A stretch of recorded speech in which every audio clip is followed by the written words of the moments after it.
നമ്മുടെ 7 ദിവസത്തെ ഓസ്ട്രേലിയൻ ട്രിപ്പിന് എത്ര രൂപയാണെന്ന് നോക്കിയിട്ട് വരാം. നമ്മുടെ പാസ്പോർട്ട് പാവം ഇന്ത്യൻ പാസ്പോർട്ട് ആയതുകൊണ്ട് ഓസ്ട്രേലിയ കയറണമെങ്കിൽ വിസ വേണം. അപ്പോൾ അതിനായിട്ടുണ്ട് ഒരു $540. ഒട്ടും കുറച്ചില്ല, ചെന്നപ്പോൾ തന്നെ ഒരു കാർ റെൻ്റൽ അങ്ങോട്ട് എടുത്തു. അപ്പോൾ അതിനായി $530.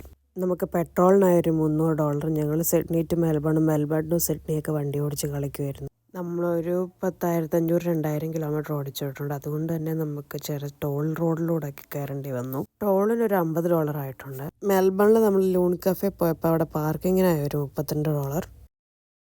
പിന്നെ നമ്മുടെ എക്സ്പെൻസ് വന്നത് ഗ്രോസറി ആൻഡ് ഫുഡാണ്. അതിന് നമുക്ക് $777. നമ്മുടെ അക്കോമഡേഷൻ നമുക്ക് ആകെ ആയത് $450 ആണ്.